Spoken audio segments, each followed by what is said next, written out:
satu hal yang menarik ya dari Pilpres kali ini, setidaknya saat inilah ya, publik banyak yang menerka-nerka nih, siapa yang akan menjadi runner up. Jadi justru yang dibicarakan terjadi apa ya, rame dibicarakan itu soal apakah nanti yang jadi runner up itu Ganjar atau Anies gitu. Jadi posisi Prabowo itu sebagai dalam elektabilitas tertinggi justru malah nggak begitu dibicarakan karena semua hasil survei menyatakan itu gitu. Nah, runner up-nya siapa? Ini yang justru rame gitu loh. Karena hasil survei CSIS misalnya beda dengan hasil survei indikator politik gitu misalnya. Dan mungkin survei-survei lain. Nah, saya bersama Mr. Q. Halo Bung Gus. Kodari. Halo Gus S. Gus S. Ini saya kira Mr. Q itu memang menjadi apa ya, trademark ini buat Kodari ini. Iya, di tahun 2024. 2024 harus lanjut. Gitu. Nah, Bung Kodari, kan kemarin indikator politik mempublish hasil surveinya dan posisi Ganjar sebagai runner up, ya kan? Anies nomor 3. Tapi sebelumnya. Tapi Litbang Kompas, Kompas, CSIS sebaliknya, kan Anies jadi runner up, Ganjar yang ketiga. Dan bahkan survei internal ya, TPN, kan posisi Ganjar nomor runner up, kan? Meskipun selisihnya nggak begitu besar. Nah, saya ingin minta komentar Anda nih, minta pendapat Anda bagaimana mengenai survei tadi, hasil survei yang sudah kita lihat tadi kita bicarakan. Menurut Bung Kodari, bagaimana Anda melihat? Oke, kita semua diskusi dan analisa kan selalu berdasarkan data, Mas ya. Jadi ya kita harus ada pondasinya lah gitu. Dan pondasi itu harus kita sampaikan angka-angkanya, karena ada juga yang menurut survei tapi surveinya nggak disebut, angka-angkanya nggak disebut. Jadi saya mau mengacu kepada 3 survei ini yang rilis dalam beberapa hari ini, dan barangkali nanti bisa ditampilkan juga di layar. Yang pertama saya mau kutip CSIS, ini saya kutip ini berdasarkan tanggal mereka turun lapangan ya. Jadi data CSIS ini datanya yang paling tua, dalam tanda kutip paling tua, 13-18 Desember 2023. Surveinya tatap muka secara langsung. Prabowo Gibran 43,7. Kemudian Anies Muhaimin 26,1. Lalu Ganjar Mahfud 19,4. Tadi sudah Mas sampaikan ya bahwa posisi nomor 2 adalah Anies Muhaimin. Ya. Tidak tahu tidak menjawab 10,9%. Kemudian datanya Polling Institute, ini wawancara tatap muka tanggal 15 sampai dengan 19 Desember. Polling Institute ya? Ya, wawancara lewat telepon. Prabowo Gibran 46,1. Kemudian Anies Muhaimin itu 22,6, peringkat 2. Lalu Ganjar Mahfud 20,5.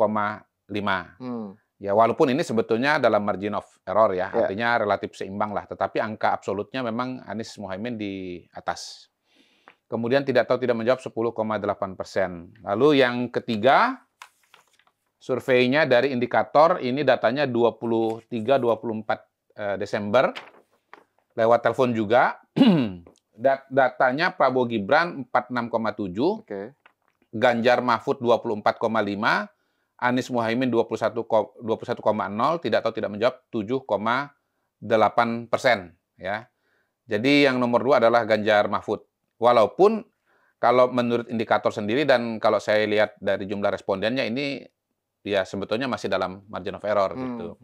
Jadi saya kira kita memang masih menunggu dinamika, katakanlah survei sampai dengan Januari untuk melihat tren yang lebih clear cut lah, katakanlah begitu. Nah, kalau kita mundur ke belakang, memang trennya Prabowo Gibran naik, ya, dan saya melihat ini tren belum berhenti. Misalnya kalau dibandingkan, kalau lihat data survei Polling Institute dibandingkan dengan 1 bulan sebelumnya, itu Prabowo Gibran naik 2,9%. Kemudian Ganjar Mahfud itu tren menurunnya itu belum berhenti. Kalau surveinya Polling Institute itu dibandingkan dengan bulan sebelumnya turun 3,6%. Ya. Kalau survei indikator Prabowo Gibran ini naik 0,9% dibandingkan dengan survei kurang lebih nggak nyampe sih 1 bulan sebelumnya. kemudian Ganjar Mahfud minus 1,1% ya. Jadi tren Ganjar Mahfud menurun, Prabowo Gibran naik, dan kalau ini terus berlangsung tren ini, maka kemudian posisi Anies atau angka Anies yang relatif kurang lebih sama itu ya, agak turun sedikit sih, tetapi masih kurang lebih sama, itu akan menjadi posisi nomor 2. Jadi nomor 2-nya Anies dan Muhaimin itu bukan karena mereka naik, tapi lebih karena Ganjar dan Mahfudnya turun. Itu survei yang terakhir ini. Itu situasi dan kondisinya. Jadi kalau kembali ke pertanyaan Mas Sahal tadi, siapakah yang paling berpeluang ke putaran kedua? Kalau ada putaran kedua, itu sementara adalah Anies dan Muhaimin. Tapi kalau misalnya ini, sebelum kita membahas lebih jauh soal kita melakukan assessment lah ya terhadap posisi Ganjar dan Anies ya, kekuatan dan kelemahannya ya. Kan ada juga survei yang juga dirilis ya, survei internal TPN. Oh iya oke. Itu gimana menurut Anda itu? Karena kan di situ jarak antara Prabowo dengan Ganjar kan nggak begitu jauh. Ya. Meskipun Prabowo tetap nomor 1 gitu ya. Jadi tanggal 27 Desember ada hasil survei yang disampaikan oleh Andi Wijayanto, salah satu deputi ya di TPN, tim pemenangan Ganjar Mahfud, yang angkanya tadi Prabowo Gibran 41,1, Ganjar 37%, dan Anies 21,7. Jadi kalau pakai angka ini yang lolos ke putaran kedua adalah Ganjar. Cuman memang sayangnya survei ini tidak disertai dengan laporan yang standar ya, seperti yang diberikan oleh lembaga-lembaga survei. Misalnya seperti indikator CSIS begitu. Itu memberikan laporan yang lengkap yang dimulai dengan metodologi yang dijelaskan di dalamnya, ada berapa jumlah respondennya, wilayah turunnya di mana saja, tanggal berapa turunnya, begitu. Maupun data-data yang lain seperti misalnya karakteristik responden, dan bagaimana kemudian karakteristik responden itu mirip atau tidak dengan populasi nasional, ya. TPN tidak mengajukan itu. Sampai sekarang saya belum menemukan data seperti ini. Saya udah minta kepada teman-teman wartawan yang saya kenal, kalau mereka punya laporan semacam ini, tolong diberikan. Nah, kalau lembaga survei kan setelah dia rilis, maka laporan ini langsung tersedia dengan 2 cara. Pertama, dibagikan kepada wartawan. Yang kedua, dengan dipasang di websitenya, begitu. Saya kira bagus sekali misalnya kalau Mas Andi Wijayanto bisa menampilkan atau menyediakan laporan semacam ini kepada teman-teman wartawan dan kepada atau ditaruh di website lah, katakanlah begitu. Biasanya kayak gitu kan langsung beredar di WA grup. Betul. Itu kenapa semacam penting? Data semacam ini penting? Ya, pertama kita kan bisa mengetahui metodologi. Hasil survei itu kan tergantung bagaimana metodologinya. Sebagai contoh misalnya survei Roy Morgan misalnya, itu kan katanya dia dilaksanakan di 17 provinsi. Nah, tentu 17 provinsi ini ada perbedaannya dengan survei nasional yang 38 provinsi. Gitu. Nah, seberapa berbeda tergantung 17 provinsi ini turun di mana saja. Gitu. Misalnya 17 provinsi itu di dalamnya tidak ada Jawa Barat, misalnya begitu. Maka tokoh seperti Prabowo itu akan kurang terwakili di dalam survei tersebut. Karena pertama, Prabowo itu kuat di Jawa Barat, itu basisnya Prabowo. Yang kedua, itu wilayah sangat besar, mencakup sekitar 17-18% dari total populasi. Jadi wajah survei itu akan sangat bopeng tuh. Matanya hilang sebelah tuh. Kalau nggak ada Jawa Barat gitu. Atau sebaliknya misalnya Jawa Tengah nggak masuk dalam survei tersebut. Maka Mas Ganjar itu dalam tanda kutip akan dirugikan. Karena itu adalah stronghold-nya Mas Ganjar. Gitu. Jadi penting sekali sebetulnya untuk mengetahui itu turun di provinsi mana saja, gitu. Tapi saya jamin bahwa 17 provinsi itu pasti nggak sama dengan 38 provinsi.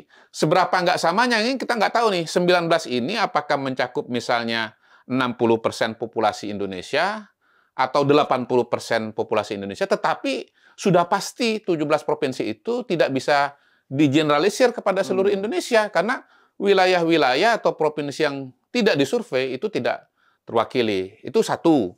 Nah, yang kedua, penting sekali, walaupun kelihatan sangat sederhana, soal tanggal kapan survei. Nah, ini juga nggak disebut oleh Mas Andi Wijayanto. Kapan surveinya? Nah, kalau kayak Roy Morgan kan, surveinya ternyata dilaksanakan Juli sampai dengan September, itu kan berabe gitu loh. Karena sebetulnya terjadi perubahan dinamika opini publik yang luar biasa besar. Ya, sudah outdated sebenarnya ya. Pada kadaluarsa. Oktober, November, Desember ini, sehingga semua survei sebelum bulan Oktober itu sebetulnya sudah sangat tidak relevan untuk menggambarkan kondisi pada hari ini, pada bulan Desember, begitu. Belum lagi kalau kita misalnya kejar ya, lebih jauh misalnya, Roy Morgan mengatakan 2.000 berapa, mungkin 300 apa 2.600 responden dikumpulkan dalam waktu 3 bulan lah, Juli, Agustus, September gitu. Nah, itu sendiri kan sudah masalah besar. Bagaimana data pada bulan Juli dengan September itu digabung menjadi satu gitu. Data lama dengan data baru itu, ya kalau kita bicara survei politik Indonesia pada hari ini Pilpres, 3 bulan itu rentang yang terlalu jauh untuk digabung. Belum lagi kalau kita bicara misalnya masalah teknis. Ini Roy Morgan kemampuan teknisnya untuk data collecting memble banget. 2.300, 2.600 responden itu, kalau pengalaman kita lembaga survei yang sudah bertahun-tahun di Indonesia, ya 10 hari udah selesai. Jangan-jangan 7 hari pun sudah selesai untuk data collecting-nya. Kok mereka membutuhkan waktu sampai 3 bulan gitu. Jadi soal-soal teknis itu sebetulnya sangat fundamental. Dan itu baru bisa diketahui melalui laporan lengkap semacam itu ya. Benar.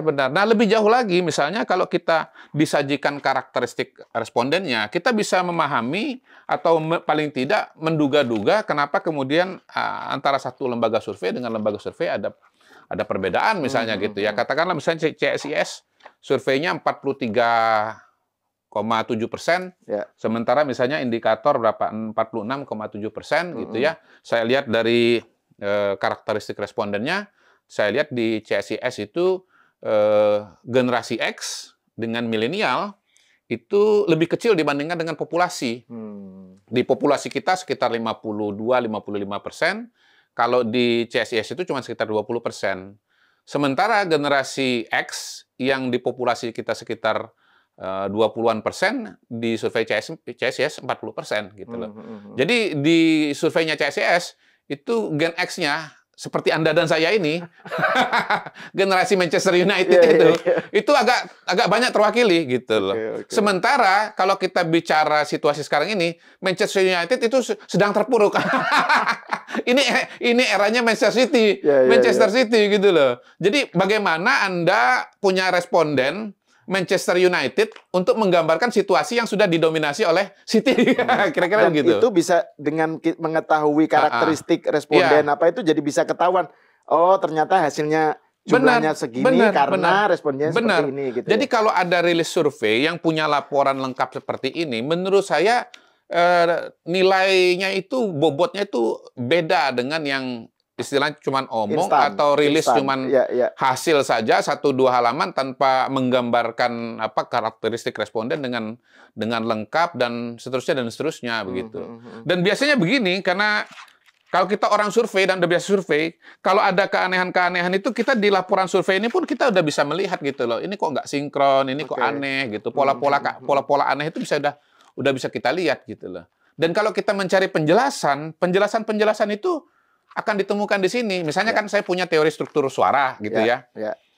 Itu bisa dijelaskan dengan laporan survei. Misalnya di sini saya lihat tingkat kepuasan masyarakat kepada Pak Jokowi 73 atau 72% gitu. Lalu kelihatan bahwa mayoritas yang puas kepada Pak Jokowi itu milih pasangan Prabowo Gibran. Kemudian yang tidak puas itu terbagi 2 antara Prabowo dengan Anies gitu.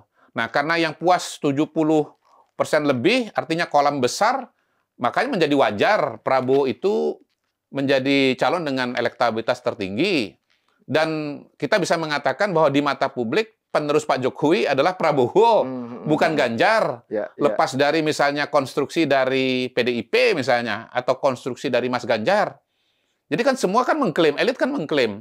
Tetapi kalau kita bicara persepsi masyarakat, mereka menilai siapa yang adalah representasi Pak Jokowi, itu kita lihat dari hasil survei gitu loh.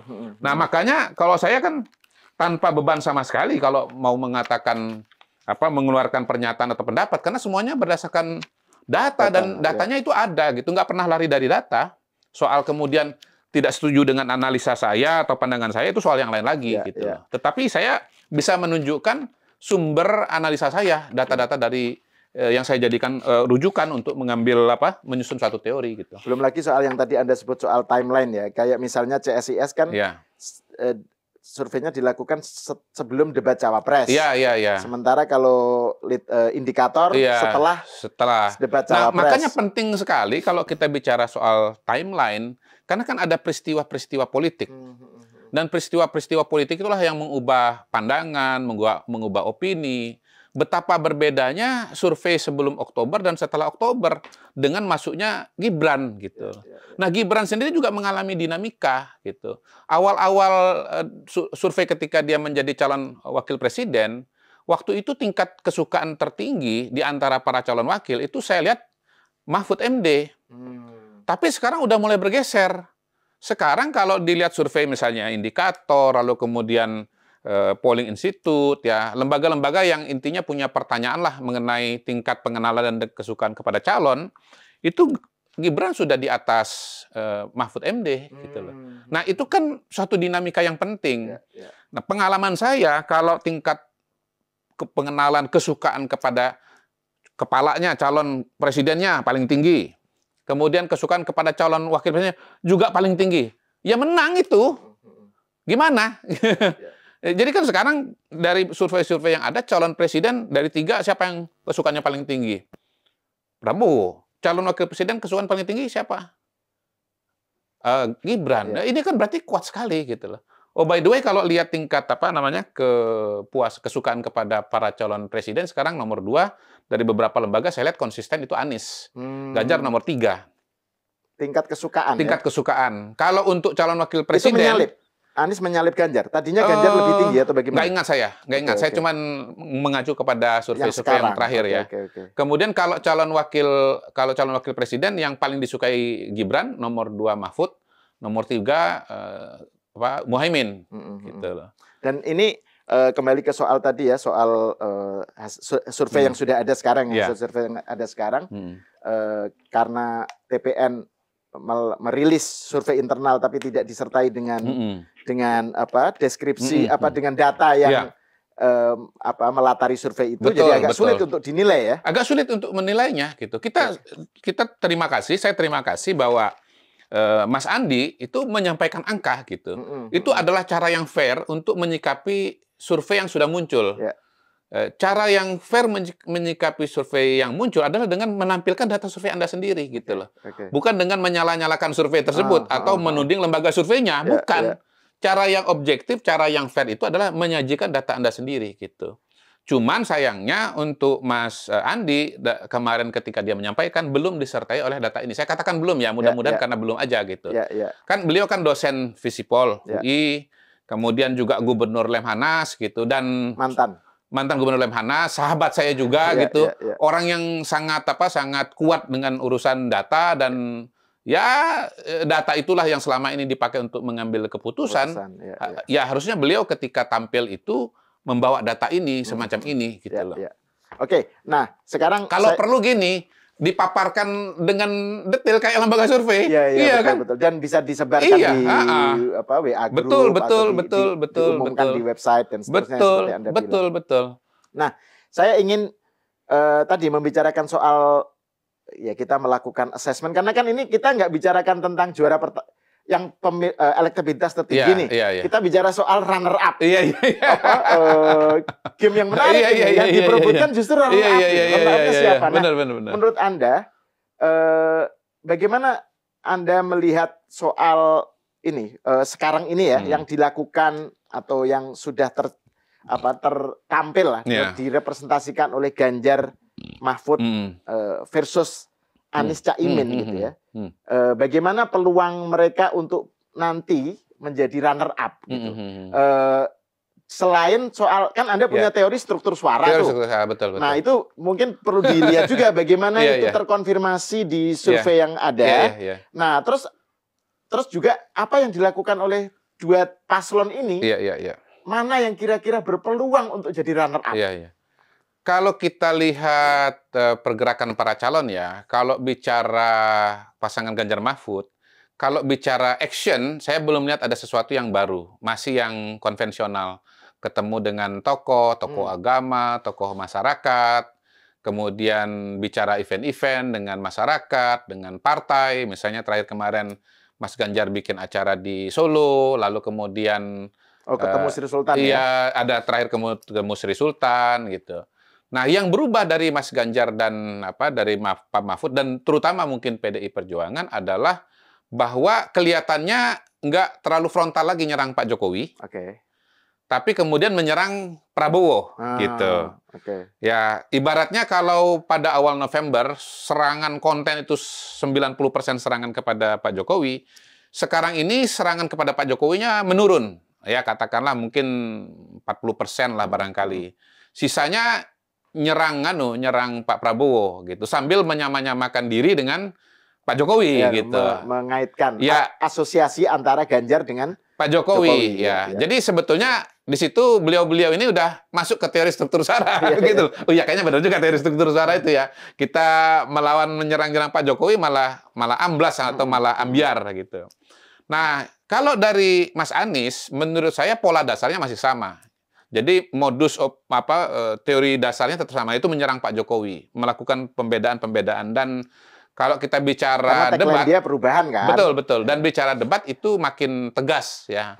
Nah, yang baru itu paling acaranya Mas Anies ya, yang namanya Desak Anies itu, di mana beliau bikin pertemuan-pertemuan terbuka, di mana hadirin bisa bertanya apa saja dan beliau menjawab begitu.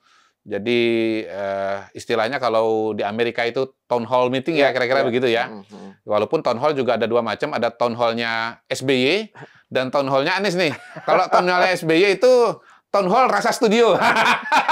Oh iya, SBY pernah dulu ya? Iya. Pokoknya kalau soal jurus-jurus presiden kampanye presiden langsung pasti Pak SBY yang pertama karena dia adalah generasi awal. Yang kedua, dia kan memang American oriented ya. Jadi dia pelajaran-pelajaran di Amerika itu dia pelajari betul gitu. Jadi town hall meeting-nya Pak SBY itu town hall meeting yang rasa studio. Sudah ada skripnya. Nah, kalau yang Mas Anies sih saya nggak tahu persis seperti apa. Walaupun kelihatannya lebih unscripted gitu ya. Dan itu sesuatu yang menarik ya. Ibaratnya lu lempar pertanyaan apa aja gua jawab. Ya, makanya judulnya kan di berbagai kota ya. Dan makanya judulnya Desak Anies. Tetapi apakah kemudian ini akan bermanfaat? Kita kan udah lihat survei, ini sudah Desak Anies ini dilaksanakan beberapa kali, kita udah lihat survei. Nggak bergeser jauh. Nggak bergeser jauh. Kenapa nggak bergeser jauh? Pertama begini, itu kan diselenggarakan di kota. Dan yang hadir siapa? Kalangan ya intelektual, kelas menengah gitu ya.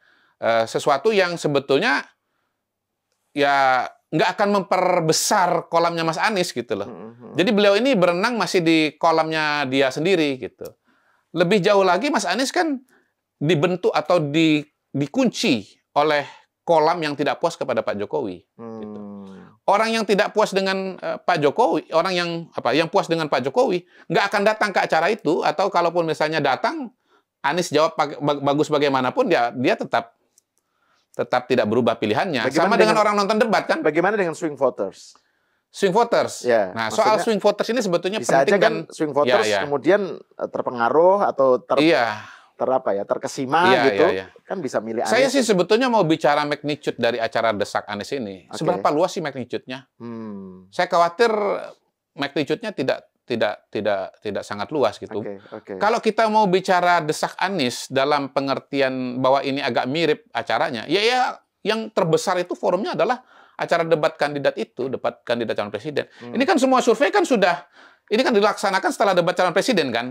Di mana Mas Anies itu, misalnya kalau bicara surveinya indikator, itu kan dia penilaian secara umum kan paling tinggi di antara calon-calon yang lain gitu. Tetapi apakah kemudian mengubah konstelasi kan enggak juga gitu.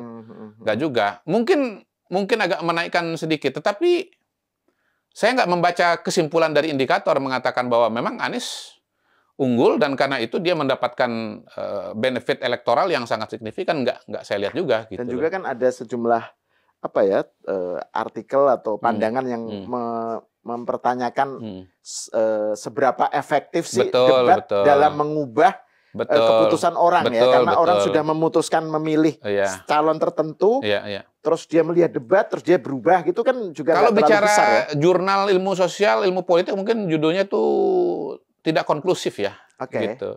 Sama dengan riset mengenai efek exposure hasil survei terhadap masyarakat. Ada yang menemukan ada pengaruhnya dalam memilih, ada juga yang menemukan tidak ada pengaruhnya gitu, sehingga dia tidak konklusif gitu. Kalau sederhananya, kalau bahasa sederhana saya mengatakan begini, sebetulnya ada 3 teori mengenai exposure hasil survei kepada masyarakat. Yang pertama bandwagon effect. Jadi masyarakat begitu ngelihat yang kuat, misalnya Prabowo Gibran, semua ikut Prabowo Gibran gitu.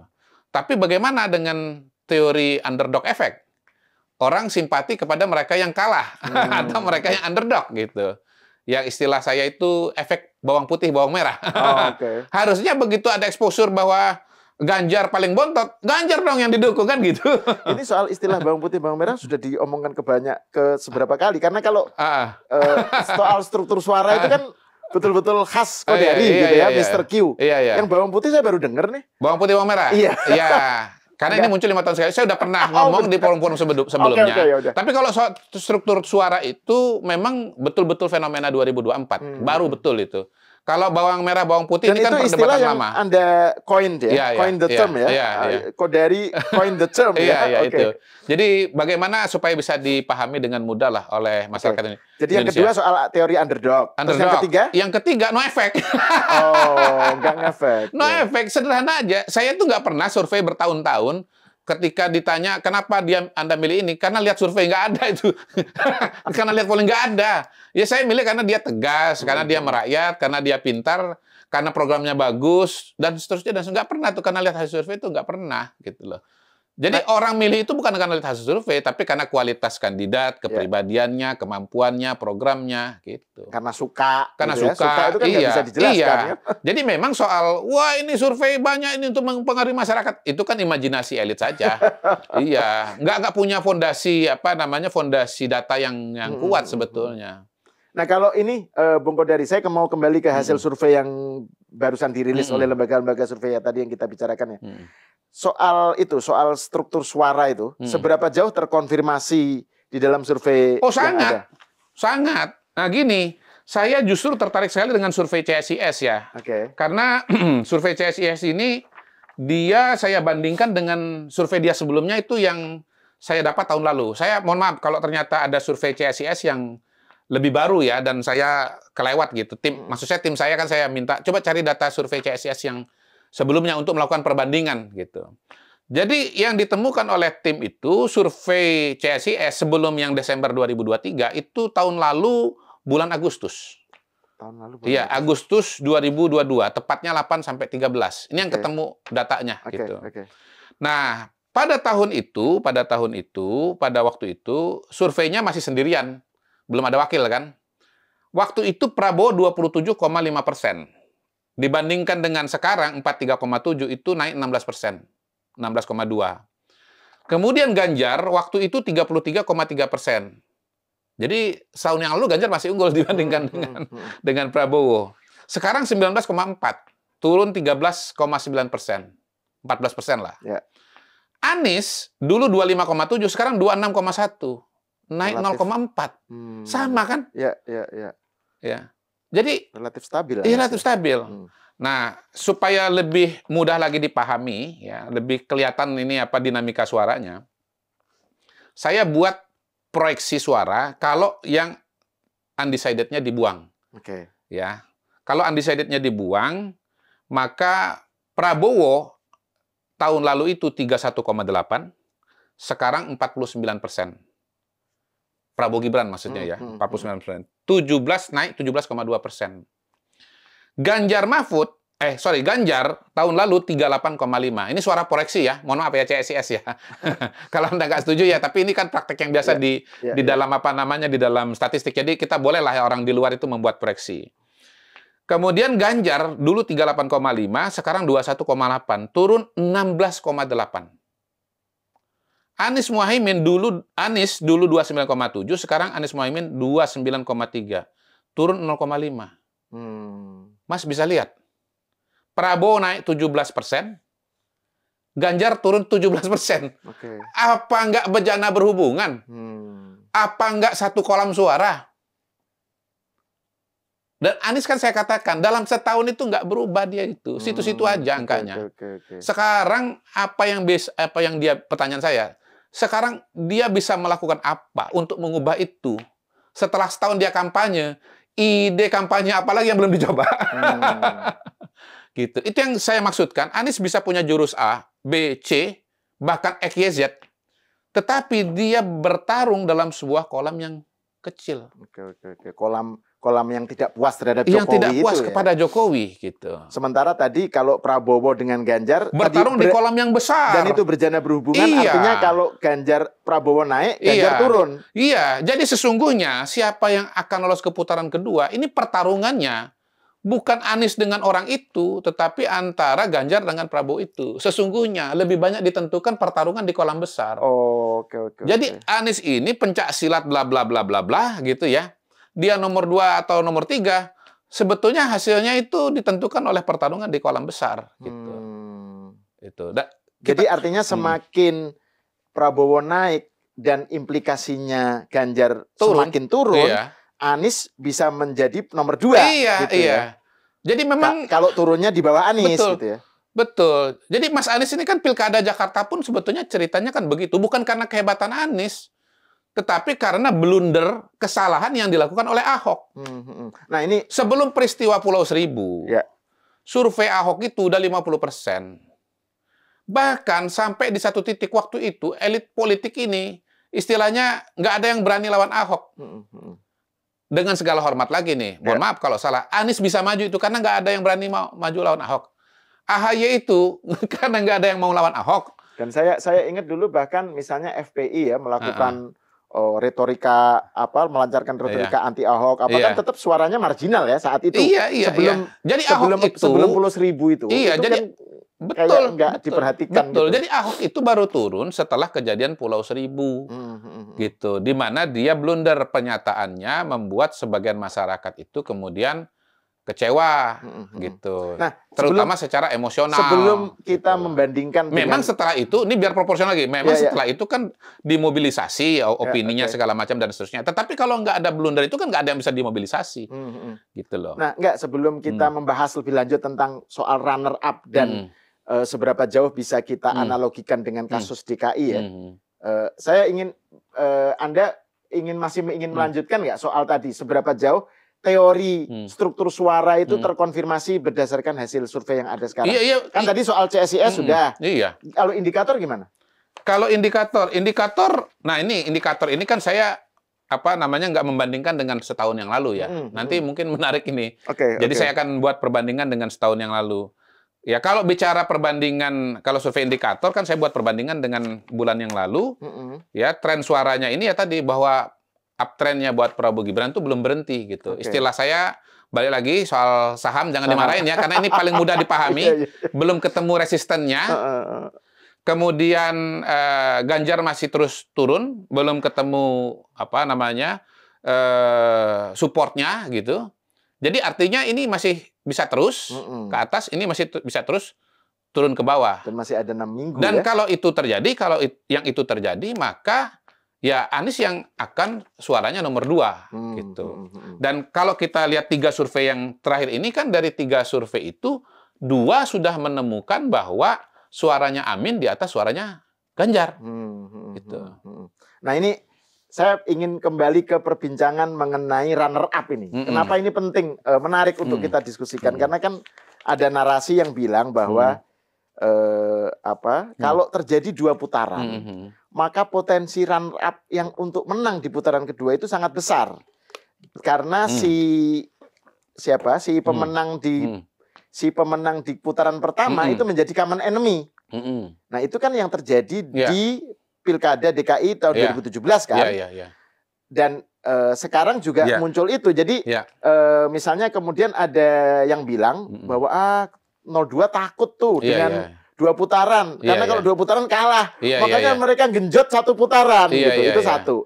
Kemudian yang kedua, sekarang muncul di medsos sih, memang masih terbatas di medsos, gerakan asal bukan Prabowo. Iya, iya. Jadi ini ada sebuah upaya untuk udah yang penting bukan Prabowo. Ya.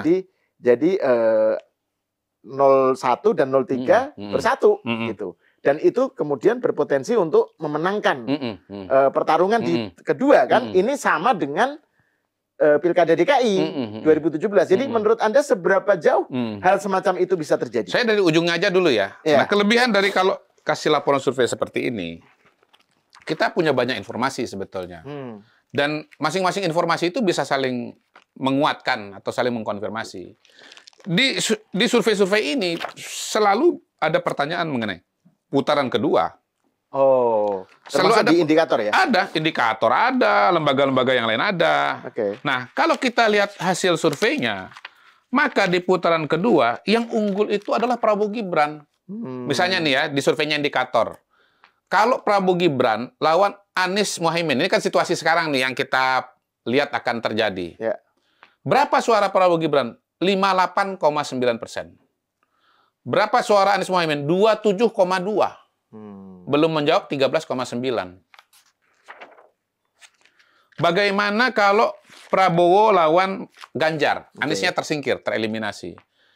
Prabowo Gibran 58,2, Ganjar Mahfud 28,4. Tidak tahu, tidak menjawab 13,4. Ya dua-duanya tetap unggul Prabowo Gibran gitu. Nah, kenapa bisa begini? Balik lagi teori struktur suara tadi, Mas. Iya, gitu loh. Jadi begitu begitu Prabowo lawan Anies, ya Anies ya kolamnya 25% tadi. Gibran kolam suaranya yang 70% lebih itu puas. Iya kan? Mudah banget kan? Gitu. Nah, untuk yang Prabowo dengan Ganjar, Prabowo melawan Ganjar, ini masih berlaku. Kenapa? Mayoritas mereka yang puas kepada Pak Jokowi itu kan sekarang sudah ke Prabowo. Sudah terjadi migrasi. Sudah terjadi migrasi. Nah, pada putaran kedua, yang tidak puas kepada Pak Jokowi, nggak mungkin lari ke Ganjar. Lari ke Prabowo. Jadi walaupun ada sebagian suara yang puas kepada Pak Jokowi lari kepada Ganjar, tapi itu dikompensasi oleh yang tidak puas. Jadi Prabowo Gibran ini adalah calon tengah gitu. Yang akan mendapatkan masukan suara dari kedua paslon yang tidak lolos itu gitu. Nah, ini kita bicara masyarakat. Kalau soal elit, itu hal yang lain lagi. Bisa aja karena misalnya sama-sama nggak suka dengan Pak Jokowi atau sama-sama mau melawan Prabowo, lalu elitnya bergabung. Gitu. Tetapi elit kan punya keterbatasan. Contoh paling nyata tahun 2004. Bagaimana di tahun 2004, Pak SBY itu cuma dapat tambahan satu partai politik, yaitu PKS. Kalau bicara kekuatan partainya, gabungan Demokrat, PBB, dan PKS itu cuma 18%. Sisanya partai politik yang lain itu kepada Megawati Hasyim Muzadi. Tapi apa hasilnya sih pemilu? Yang dapat 60% SBY, 3 kali lipat dari besaran partainya, ya sementara yang gede tadi koalisinya cuma dapat 40%. Gitu Karena loh. suara rakyat ternyata beda dengan suara koalisi elitnya. Betul. Itulah yang namanya otonomi relatif pemilih. Itulah yang namanya perbedaan cara berpikir elit dengan cara berpikir masyarakat. Nah, jadi kalau misalnya tadi kembali ke poin, soalnya gini, Mr. Q ya, kan Anda juga termasuk yang dikritik nih soal narasi satu putaran itu. Jadi satu putaran itu digembar-gemburkan karena takut. Kita udah membahas hal ini ya di diskusi kita sebelumnya bahwa karena takut kalau 2 putaran Prabowo kalah. Jadi ada yang bilang gini, istana cemas. Karena loh, survei-survei yang ada sekarang kok nggak ada yang satu putaran gitu. Jadi wah, ini berarti nggak sesuai dengan skenario gitu loh. Jadi cemas, kenapa cemas? Karena kalau 2 putaran Prabowo berpotensi menjadi common enemy seperti zaman 2017 gitu. Enggak. Ya Anda datanya apa? Dasarnya apa? Kalau saya dasarnya ini gitu loh. Mau satu putaran, mau 2 putaran, Prabowo Gibran tetap menang gitu. Tapi kalau bisa 1 putaran, ngapain 2 putaran kan begitu? Ya, buat pemerintahan Pak Jokowi ya kalau 1 putaran selesai, ya dinamika politik yang ada lebih bisa terkelola kan begitu kan. Pengusaha sendiri di mana-mana kita lihat mengatakan lebih baik satu putaran. Pengamat ekonomi juga lebih baik satu putaran. Karena apa? Karena keputusan-keputusan ekonomi bisa segera diambil. Masyarakat sendiri, ada survei dari Populi, 70% lebih memilih satu putaran ketimbang 2 putaran. Gitu loh. Satu putaran itu lebih kepada soal momentum. Bahwa pada hari ini pasangan Prabowo Gibran sudah dekat-dekat dengan angka 50%. Tinggal didorong saja. Cara mendorongnya juga sudah kelihatan. Yaitu ngomong kepada pemilih Ganjar Mahfud yang notabene pendukung Pak Jokowi, ya Anda pilih Prabowo Gibran aja. Iya kan? Nah, di situ justru Mr. Q itu dikritik. Karena ini Anda berarti bukan lagi sebagai pengamat atau tukang survei, tapi sebagai pembentuk opini. Ya, saya kan aktivis. Saya kan aktivis. Maksudnya larinya ke situ. Ini lembaga survei kok ngarah-ngarahkan orang, kayak gitu. Kritiknya kan begitu. Iya, asal ada datanya kan mau ngapa tidak kan begitu kan. Saya kan sebagai aktivis. Kalau ada teman-teman yang lain yang memang lembaga survei saja, kemudian tidak jadi aktivis, itu kan ya istilahnya pribadinya dia. Kalau saya kan dari dulu memang aktivis. Atau kalau ada hal yang misalnya tukang survei yang mengarahkan yang boleh, lain, ya boleh-boleh aja. Yang nggak boleh itu adalah Anda ngomong nggak punya dasar, nggak punya data. Lah saya sekarang punya datanya, punya dasarnya. Kenapa nggak boleh ngomong gitu loh? Nggak punya data Anda aja boleh ngomong, apalagi saya yang punya data kan begitu. Bagaimana sih Anda nggak punya data marahin saya? Nggak boleh Anda boleh ngomong, saya nggak boleh ngomong. Lah saya yang punya data aja nggak ngelarang-larang Anda ngomong kok gitu. Jadi kalau tadi saya mau lari lagi soal ini, kembali lagi ke soal itu loh, gerakan asal bukan Prabowo gitu ya. Prabowo menjadikan Prabowo sebagai common enemy. Betul. 1 dan 3 bergabung seberapa besar menurut Anda? Kalau Bu Mega kalau misalnya yang lolos ke putaran kedua itu Anies, menurut saya kata kuncinya nanti di Bu Mega. Ya, kalau Bu Mega mungkin secara sejarah itu agak sulit mendukung Anies. Karena spektrum ideologi politiknya kan berbeda gitu. Lalu ada PKS di situ. Tetapi kalau bicara kubunya Anies ke Ganjar mungkin lebih possible lah katakanlah begitu. Walaupun tidak mudah juga karena sebetulnya kan relasi antara Surya Paloh dengan Mega juga sejauh ini kan nggak bagus gitu loh. Jadi Bu Mega itu mau ke Anies ada Surya Paloh, konslet ya kan. Ada PKS, beda sejarah. Mungkin dengan PKB oke, ya, karena NU. Tapi kalau bicara Anies, konslet lagi, gitu loh. Ya sekonslet-konsletnya Bu Mega dengan Pak Jokowi masih sama-sama PDI Perjuangan, gitu. Jadi nggak mudah juga bagi Bu Mega itu untuk ke pasangan Anies sebetulnya.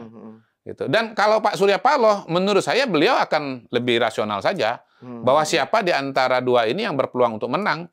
Ujung-ujungnya saya kira Pak Surya Paloh akan lihat angka ini gitu loh.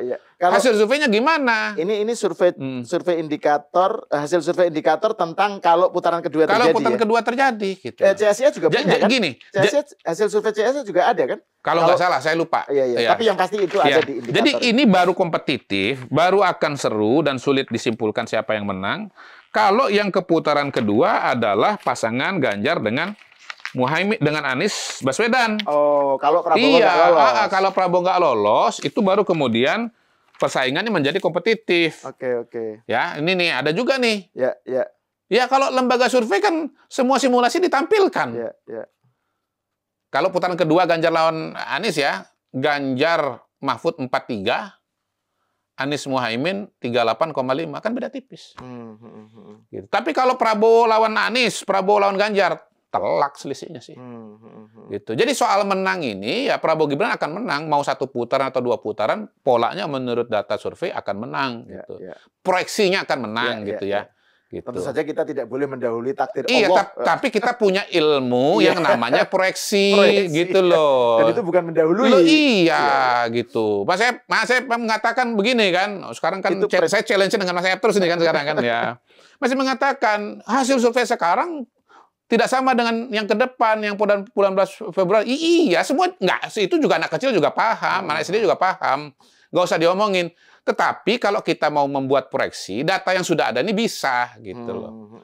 Jadi balik lagi nih kalau yang namanya saham itu ada analisis teknikal, ada analisis fundamental. Nah, analisis teknikal itu dipakai, Mas. Jadi saya ini kalau beli satu saham ya, saya membaca dulu trennya ini naik apa enggak. Begitu saya lihat trennya naik, saya masuk gitu. Nah, saya masih akan pegang saham itu dan belum saya jual, belum saya lepas sejauh kenaikan itu belum berhenti, Mas. Begitu saya baca ini ada resisten, dia mulai stagnan, sahamnya saya jual. Kenapa? Kemungkinan itu akan turun, walaupun bisa juga naik gitu loh. Tapi kan ada dua kemungkinan. Tapi kalau dia masih begini, ngapain saya jual? Masih mau naik, itu analisis teknikal, Mas. Jadi analisis... Setelah wawancara ini kayaknya saya perlu belajar sama kamu deh soal saham nih. Iya. Oh, tiga kali diskusi ngomongnya saham mulu. Betul, Mas. Ini cara paling mudah menjelaskan soal apa namanya, soal grafik-grafik ini. Ya. Jadi yang dibaca itu tren. Dibaca itu tren. Jangan gitu yang angka yang saat ini. Jangan angka saat ini saja gitu loh. Jangan yang angka yang saat ini betul, saja. Betul. Nah, kalau orang analisis teknikal itu biasanya namanya trader. Dia pegang. Lalu kemudian dalam waktu singkat dia akan lepas. Ada yang namanya day trader. Hari ini beli, besok dia bisa lepas tuh. Dapat cuan 5%, 2%, dia udah lepas. Pokoknya ada cuan, dia lepas gitu. Ada juga yang mingguan, ada yang bulanan, ada yang 3 bulan, ada yang 6 bulan, ada yang setahun. Gitu. Nah, ada juga yang investor. Ya, investor itu biasanya 5 tahun, 10 tahun gitu.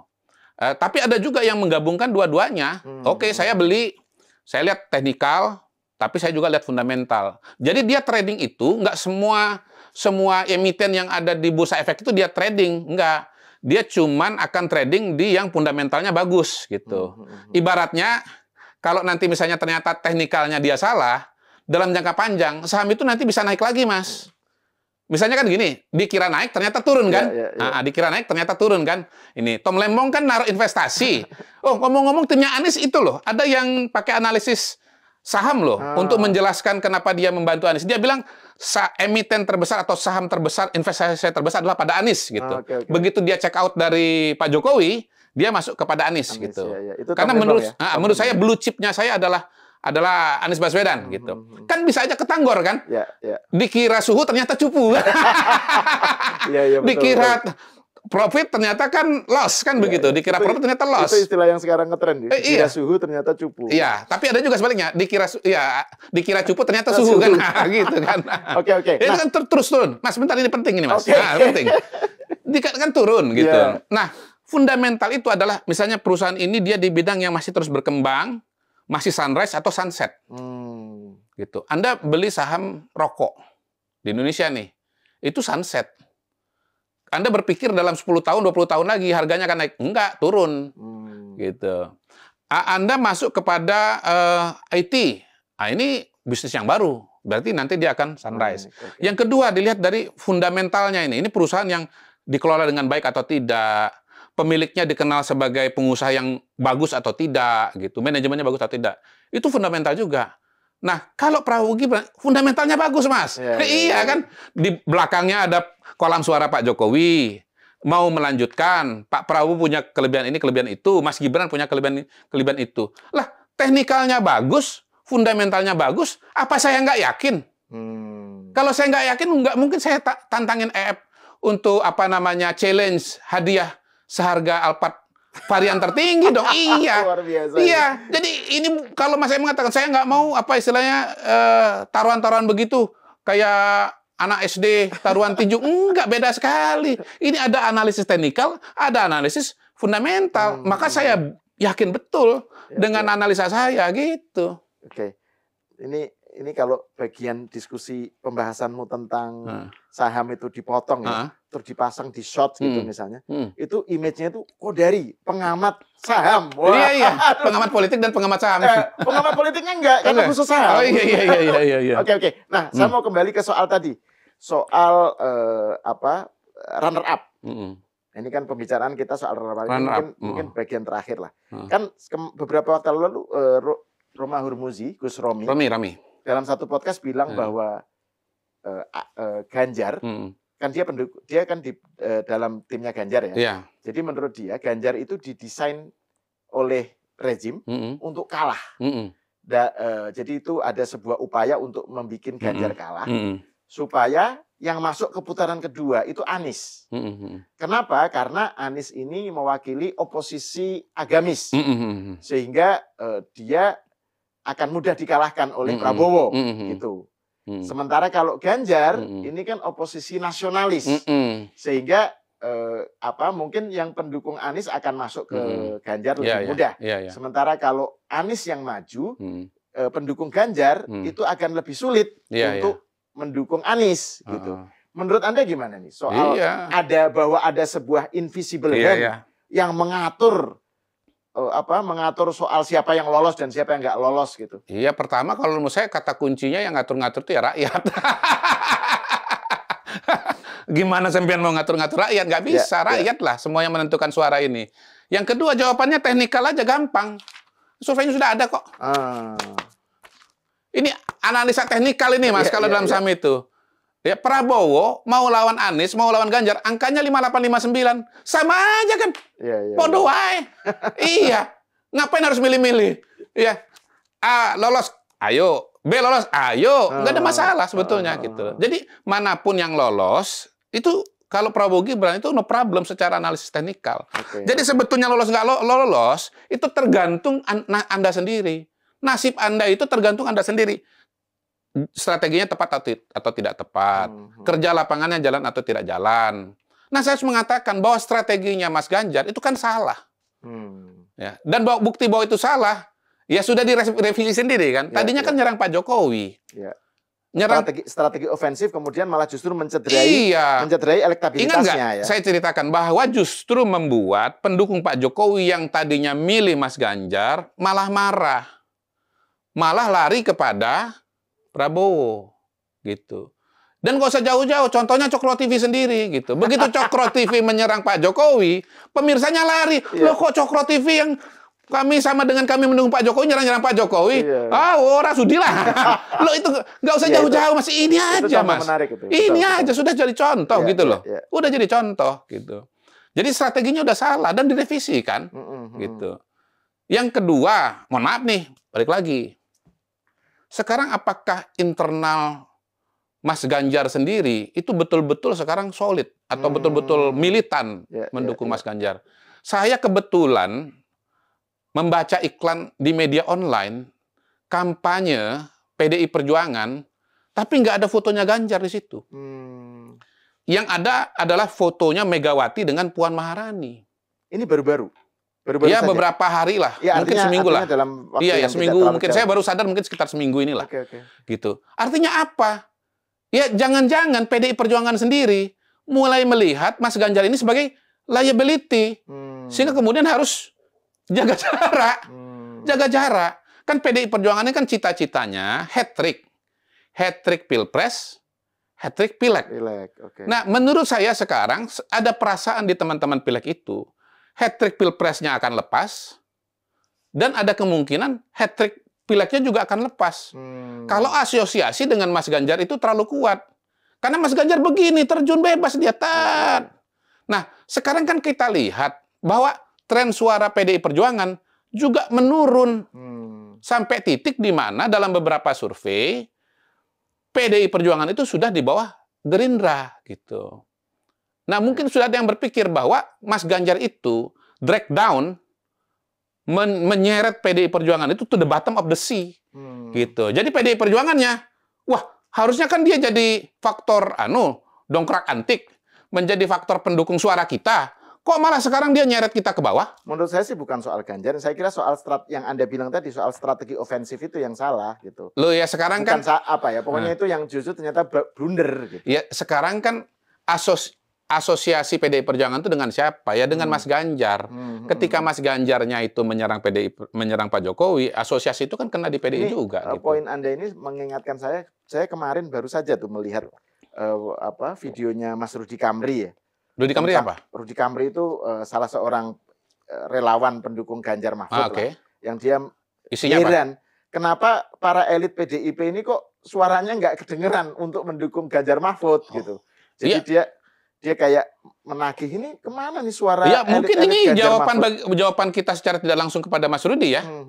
Gitu loh. Jadi Mas Rudy mungkin nanti nonton. Jawabannya adalah bahwa elit PDI Perjuangan mulai melihat Mas Ganjar sebagai liability gitu. Coba kita lihat sejarah PDI Perjuangan ya. Tahun 99 33%. Tahun 2004 turun 18%. Tahun 2009 turun lagi jadi 14%. 2014 naik 18%. 5 tahun kemudian naik jadi 19%. Jadi kalau kita bicara PDI Perjuangan, mungkin bottom line dari basis PDI Perjuangan itu sekitar 14%. Okay. Istilahnya di saat dia nggak punya tokoh, ya dalam tanda kutip ya, di saat dia lagi terpuruk-terpuruknya, itu dia 14% gitu. Nah, Bu Mega ini kan punya dua fungsi di PDI Perjuangan. Pertama sebagai pemersatu PDI Perjuangan, ke dalam dia pemersatu, keluar dia lokomotif elektoral. Okay. Tahun 99 dia lokomotif elektoral. Tapi pelan-pelan peran dia sebagai lokomotif elektoral itu menurun. Mulai mengalami penurunan. Makanya dia kan kalah. 2004 kalah, 2009 kalah melawan Pak SBY gitu. Nah, baru naik lagi 2014. Kenapa? Ketemu figur baru, lokomotif suara. Pak Jokowi, faktor J itu. Faktor J itu. Jadi ke dalam itu Bu Mega, keluar itu Pak Jokowi. Dan terus 2019. Nah, diharapkan Mas Ganjar ini kan menjadi figur seperti Pak Jokowi. Yang bisa mengangkat dari 14% tadi, bottom line tadi, ke angka berapa? 18, 19, 20%. Atau mempertahankan yang sudah diperoleh oleh PDIP ketika bersama Pak Jokowi Ya, tapi begini, kalau kita bandingkan ya, Pak Jokowi itu ketika tidak punya figur yang populer, PDI Perjuangan itu 14%. Ketika punya figur yang populer, dia 18-19%. Gitu. Nah, Mas Ganjar, apakah bisa pada hari ini menjadi figur pengganti Pak Jokowi? Yang popularitasnya seperti Pak Jokowi, atau lebih daripada Pak Jokowi? Kalau melihat pada hari ini, tidak jawabannya kalau menurut saya. Jadi aura, ya sinar Mas Ganjar, itu jauh di bawah Pak Jokowi gitu. Sehingga kemudian ya balik lagi tadi, ini kita 19% pengen naik tapi kok trennya malah jadi turun gitu. Jadi saya pikir sebagian elit PDI Perjuangan sudah mulai berpikir skenario terburuk bahwa dengan kondisi sekarang ini ya bersama dengan Mas Ganjar PDI Perjuangan bisa melorot sampai ke 14% gitu. Nah, skenario itu yang mau dihentikan gitulah. Gitu. Jadi kalau misalnya lokomotifnya Pak Mas Ganjar ini adalah gerbongnya PDI Perjuangan. Begitu ini turun mau masuk ke jurang, ya nggak ada jalan lain, putus, diamputasi lokomotifnya itu. Ya ini kan mudah kan dijelaskan kalau biasa naik kereta atau pernah naik kereta bisa paham ini. Gerbong yang panjang itu ditarik oleh lokomotif. Ketika lokomotifnya itu bukan membawa naik tapi malah membawa turun, pilihannya apa? Putus. Saya kira itu yang menjelaskan Rudy Kamri. Kemudian iklan yang saya lihat di media online. Tapi di sisi lain, di dalam videonya Mas Rudy itu juga ada surat edaran yang menegaskan bahwa para caleg PDIP itu harus all out mendukung Ganjar Mahfud. Jadi ada kayak semacam bahwa setelah Bu Mega menyatakan sikap yang tegas gitu, mendukung Ganjar, kemudian ini harus disertakan dalam sikap militansi para caleg. Gitu. Cuma memang Mas Rudy bilang kok nggak kelihatan gitu. Jadi dia sebagai relawan pendukung Ganjar Mahfud itu menyayangkan ini kemana ini suara para elit PDIP itu untuk dukung Ganjar itu. Gitu. Bayangkan setelah surat keluar aja seperti itu, masih seperti itu. Berarti menurut saya ini perasaan yang mendalam dan pikiran yang mendalam di kalangan PDI Perjuangan. Gitu. Bayangkan sampai harus ngeluarin surat kan. Berarti kan memang gini, surat itu keluar menurut saya mengindikasikan bahwa memang ada lampu kuning loh yang nyala di PDI Perjuangan. Ini situasi kita ini nggak baik-baik saja nih. Karena itu surat yang extraordinary tadi itu harus keluar. Saya sebut extraordinary kenapa? Karena ada ancaman di situ. Nah, masalahnya kan kemudian ketika setelah surat itu keluar, keadaan masih seperti ini. Wah, bagaimana? Dan bahkan menurut saya ya, itu tandanya bahwa di kalangan pengurus PDI Perjuangan atau di kalangan caleg PDI Perjuangan, ini bukan lampu kuning lagi, tapi udah lampu merah ini. Sehingga tadi, ini gerbong, bukannya naik ke atas, bukannya membawa naik ke atas, tapi malah membawa turun. Jadi harus diamputasi. Iya. Saya yakin iklan itu yang bikin PDI Perjuangan kok. Kok bisa Pilpres, Pileg serentak, nggak ada capresnya itu loh. Gimana coba? Nggak ada capresnya. Ini bukan saya yang ngomong ya. Ini bukan loh. bukan apa ngarang-ngarang, ada. Ya, silakan lihat masing-masing tuh. Saya buka detikcom, kompas.com gitu.